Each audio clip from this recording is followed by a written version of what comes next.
Who would have predicted 8 years ago Donald Trump being elected president of the United States? And then the tumultuous term and the battles, and people glued to, I don't want to call it entertainment, whatever you want to call it, that whole Trump love, hate, media. Then 4 years later, Mr. Biden wins. Again, a very tumultuous election. And the events that followed. And now we are here in 2024, another election. To the two oldest presidential candidates in history. Who would have predicted the Biden debacle in his debate just a few weeks ago? And the events that then spiraled. And then suddenly, in the middle of nowhere, an assassination attempt on Mr. Trump. And then, with all the pressure, Biden dropping out of the race, and Kamala Harris, taking his place, all unfolding as we speak. Who knows what other unpredictable things are to come? That's just in the area of politics in the United States. Then going to the globe, you have the war in Ukraine, the war in the Middle East that drags on, unfortunately, with, again, unknowns ahead of us. Let's go over to the world of technology. Technology. Many of us are old enough to remember the birth of the internet, at least for the public, in the mid-90s, and how that began to change how we communicate, how we do business, almost every aspect of our lives. In many ways for the better, but still unpredictable change. And then there's the exponential developments that continue to create more changes. Then remember the birth of YouTube and Amazon. Oh, Amazon. How that disrupted retail business till this very day. How many stores closed down? Retail outlets. A new way of doing business. And with all the growing pains that brings on. And now we talk about AI, a new revolution. And where is that going to lead us? Now, not all these changes are bad. Obviously, many of them are very good. But it's the unpredictability, the uncertainty that it creates, which for a human being is always disturbing, because we like our comfort zones. It's unnerving. And let's not forget COVID, 2020. COVID-19, it began at the end of 2019, but then 2020, March 2020. When it became global epidemic. And what did that do to our lives? Again, completely from left field. No one expected it. And had the disruption that it created. Yes, many things may have gone back, but many changes that are quite permanent in how we work and about working from home and communication. Different industries that grew out of it, different industries that fell. And still, we're still in the wake of the after effects. And the list goes on. Now, I've been talking about what's to come in this presidential campaign. A Trump pitted against the Harris. And the polarization. I mean, some of it is just, it's so ridiculous, but painful. What's going on our campuses, thank God it's quieted down to some extent. But wherever you turn, there's disruption. I've already coined this the age of disruption. When the headlines will be written, we'll look back, disruption. Now, disruption sounds very negative, like uncertainty does. As I said, it makes us all uncomfortable because we like predictability. We want to know what's coming tomorrow. We don't want surprises. And yet they happen. And here in our case with technology, everything is amplified. So any uncertainty becomes now collective uncertainty. A herd, if you wish, herd uncertainty. And that just creates even more challenges because everyone else is talking about it. It's not just your own internal feelings. Now it's shared. So how are we to look at all of this?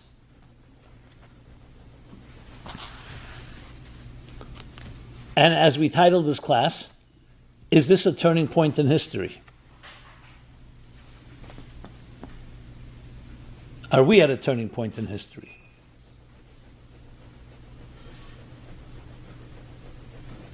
And the answer is yes, we are.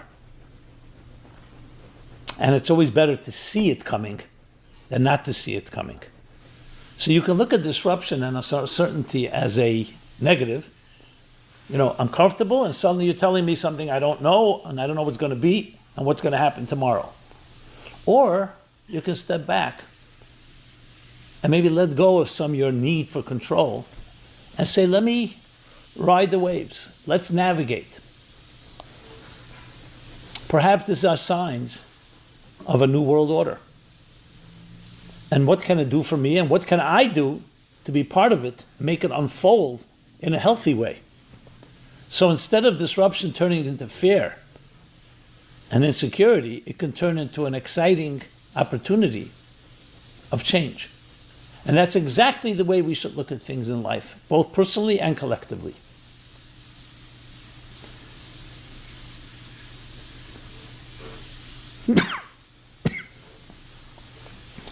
In the mystical teachings of Kabbalah, it's a fascinating concept.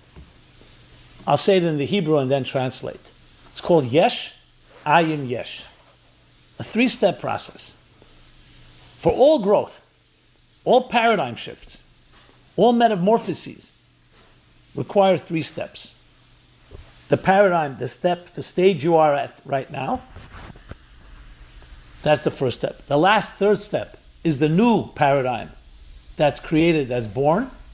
And the middle is called a void, a vacuum, that creates the shift and the disruption necessary to move from the first yesh, from the first state of first paradigm, to the new paradigm. Now, why do we need that disruptive state? Why do we need something that's uncomfortable? And just to give a bunch of examples, you plant a seed in the ground, it will deteriorate, rot, as it turns into a sapling and then blossoms. And you can even see the process today. You could do it in a plant on your windowsill. A mother will go through birth pains and pregnancy pains to give birth to a new child. An egg needs to crack for the chick to come out. A piece of gold needs to be melted down to turn it into a beautiful ornament. We need to shed one layer of skin to assume a new one. Creativity is a child of frustration. I just gave a bunch of examples. Anywhere you see real growth, you'll always see a disruption that precedes it. Because it's not a disruption, it's a transformation. Because as long as you have the previous paradigm, then you're just going to have an extension of it. It'll remain a seed. You don't want the seed. You want it to grow into a flower, into a tree, into a plant. That's why you need to change that state to turn it into another state. And if you don't do that, it will remain where it is. Look at a butterfly as it metamorphosizes from a caterpillar. The caterpillar would go into the chrysalis, into the cocoon, spend whatever amount of time. If you wouldn't know, you'd never know these are the same creature. The caterpillar then turns into a butterfly that can fly. A caterpillar that was subject to crawling on the ground, on the earth, now flies. A monarch butterfly. I remember reading a book. It was like a book that was fascinating. It was written like for children, but great lessons in adults of the consciousness, the psyche of a butterfly and the psyche of a caterpillar, and then the psyche of a butterfly. Does the caterpillar know it's going to become a butterfly? Does the butterfly know that it was once a caterpillar? And when it goes into that dark state, does it know it's growing into a butterfly? And there is going to be pain involved and discomfort because of this shift. And sometimes the greatest shifts will create the greatest discomfort. Think of lobsters. As they shed their shell, it's because their bodies have grown and they're so uncomfortable, and that ultimately sheds the shell in order to assume a new shell. Reminds me of the analogy. There was a person witnessing the chrysalis opening up as the caterpillar is turning into a butterfly. And he sees the butterfly struggling to get out of the cocoon. So in his compassion, he decides he's going to help the butterfly. He brings scissors, a knife, and cuts open the cocoon so the butterfly can freely leave. And to his chagrin, he's waiting. The butterfly remains perched on the branch, never to fly. And he didn't realize what he had done. Part of the process of the aerodynamics that the butterfly needs to fly is the pressure in its wings, a liquid that spreads into its wings. And that is developed through the butterfly struggling to get out of the cocoon. It's the struggle. It's like exercising its muscles, and that liquid then streams into its wings to give it the aerodynamics it needs. And in his misguided compassion, by cutting the cocoon and avoiding that struggle, the butterfly will never fly. You love your child takes its first step. It will fall. Now, a compassionate mother or father say, I don't want my child to fall, and you hold your child all the time. What do you think will happen? The child will never learn to walk. The compassionate parent will do what? Will say, walk to me. You'll be there. You won't hold the child's hand. You'll be there to show them you're there for them. The child will fall a few times, but then they'll learn to walk. This is the wisdom of appreciating the yesh, ayin, yesh. To understand that disruptions and uncertainty and unpredictability and all those other words and all those experiences are actually stepping stones to tremendous growth. While you're there, it can be very uncomfortable. But that's why you have to think of the bigger picture. Now, of course, you may say, well, what about tragedies, terrible things that happen to us? So we all don't look to justify tragedy, not looking to rationalize it. We're looking to understand once something happens, how do you take that disruption? How do you take that discomfort and turn it into something? So it's not that we're looking for and seeking to disrupt our lives. We're talking about things that come our way. The good swimmer is not someone that no storms ever come their way. The difference in a good and bad swimmer is that they're both swimming, and at that point you may not be able to see the difference. In the words of Warren Buffett, that until the tide is out, you don't know who's been swimming naked. Then comes the storm. The bad swimmer will try to, because of inexperience, will try to fight the tide to the point of exhaustion, and who knows what will happen. The good swimmer recognizes it, says, oh, now's not the time to try to swim it through. Let go. I'll float. Go with the waves. Knows how to navigate every given situation. You see this with great athletes. It's not just their strength, it's knowing how to navigate, how to respond properly. Same thing in communications.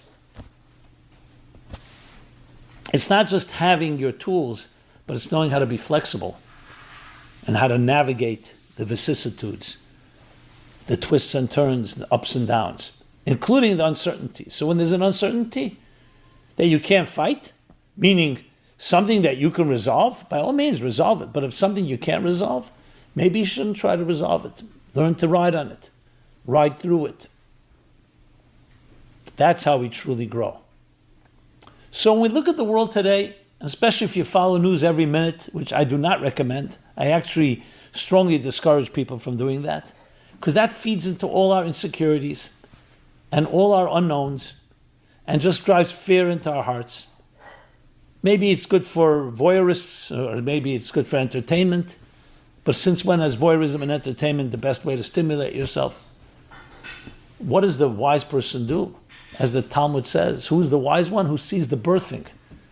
Ezu chochem harayas anoilet. He sees the birthing.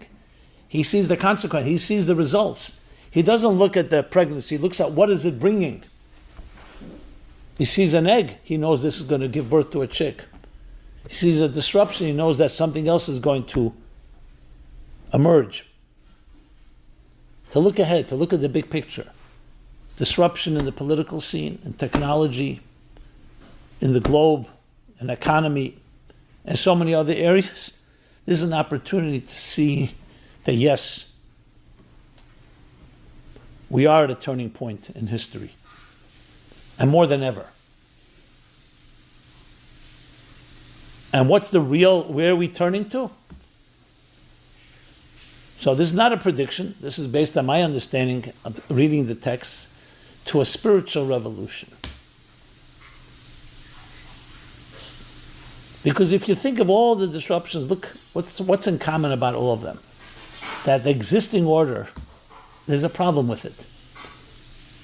Pain, we don't like pain. It's exactly like disruption.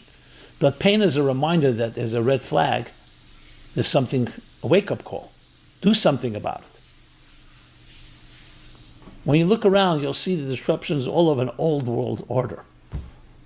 That includes divisiveness, includes materialism, includes things that cause tension. So what's the solution? How do you lower the temperature? So you can lower it by treating the symptoms. Let us say the two presidential candidates sit down and say, from now on, we're going to be civil. I'm not saying it's realistic or practical. Will that solve our problems? It would definitely be very, very promising and very encouraging, even if it were to happen. The real root of the problem is what do we really stand for? So when things are comfortable and we're prosperous and successful, we don't ask that question.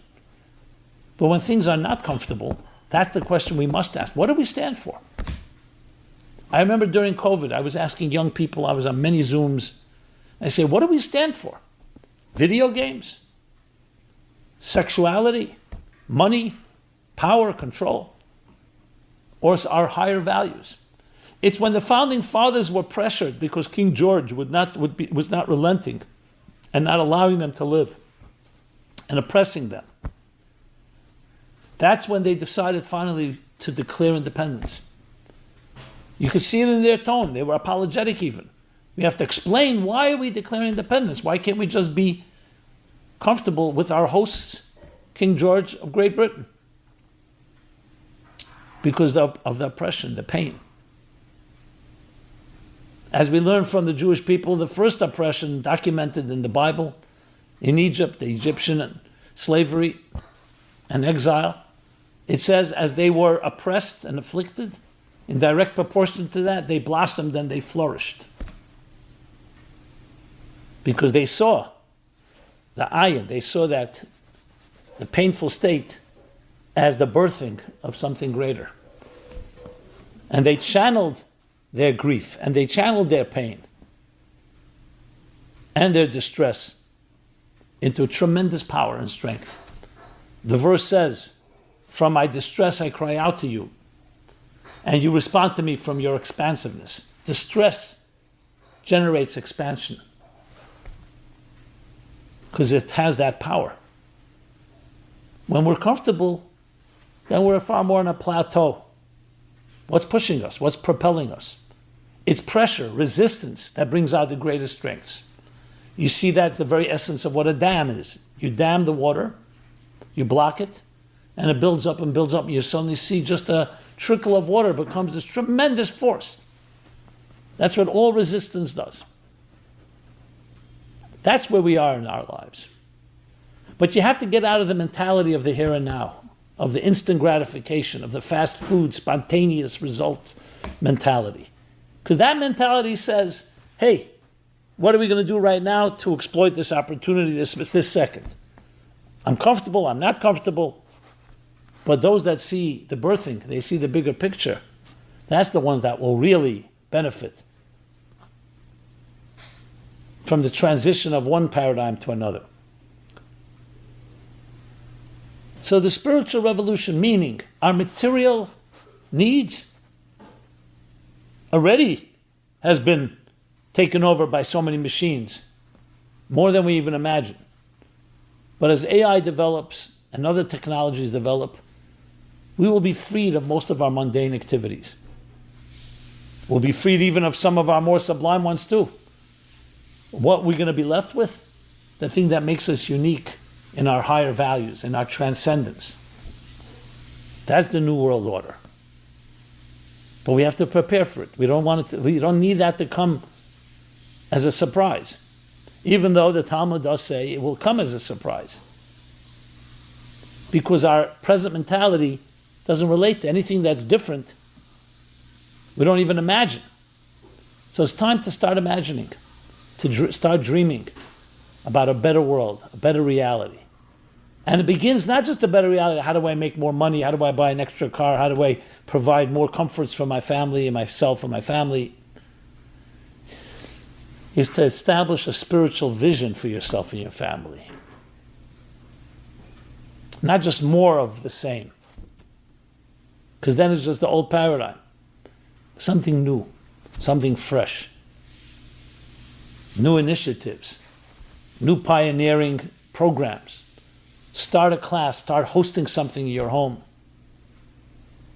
Participate in something you haven't done before. Start sending out via email or social media a beautiful message every day. I mean, the list goes on. Be creative, but think out of the box. Think out of the present. Think outside of the present circumstances. New terms. The greatest, most refreshing and exhilarating thing is when you learn new resources, when you discover new resources, and you learn new tools.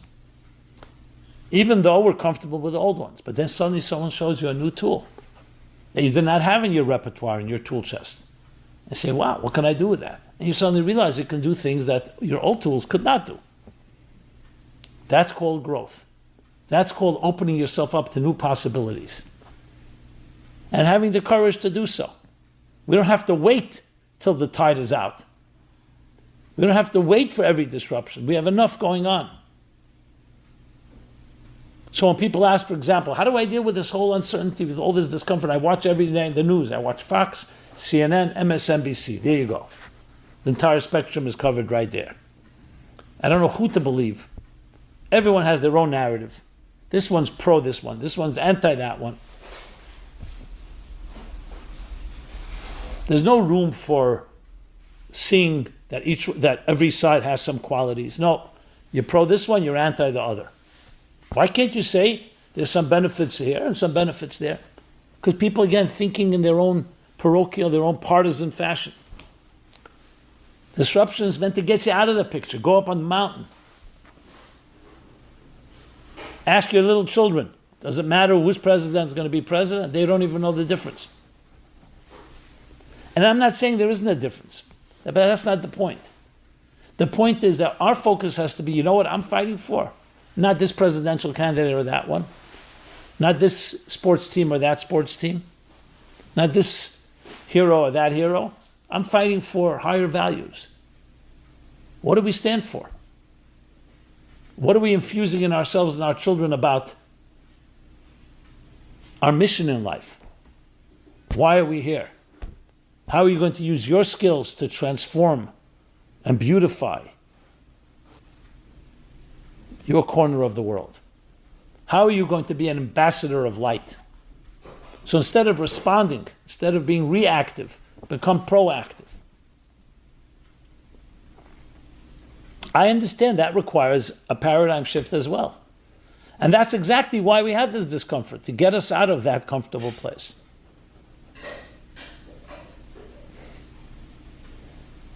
I mean, I've shared this in the past. I remember as a kid, as a child, so I learned to swim in the summer. We had our swimming pool. Sometimes we were at a lake, at the ocean. But then I decided, I don't know, I was 8, 9 years old, I want to learn how to dive. I saw some people dive. I love the elegance of it. The swan dive, there was the racer's dive. I learned different types of dives. I remember I got into the diving board, all excited. I went over, ready to jump, and I suddenly had this tremendous fear. I couldn't bring myself to jump into the water. And it wasn't like a steep jump. Okay, I went back. Let's do it again. On diving board, same thing, froze. Okay, I'll count to 10. 1, 2, 3, 10. No. I'll count to 100. I'll count to 1,000. You know how it goes. And day after day in the summer, I could not bring myself to dive. Summer ended. Went back home. Didn't really have a chance to go swimming throughout the year. Next summer, okay, now I'm a year older. Then I decided, you know what, it's not going from the diving board. Why don't I stand at the edge of the pool and I'll jump in? I couldn't bring myself. And what was the problem, I say? I know how to swim. It's not like I was afraid of water. Once I'm in the water, and I'm standing on the ground.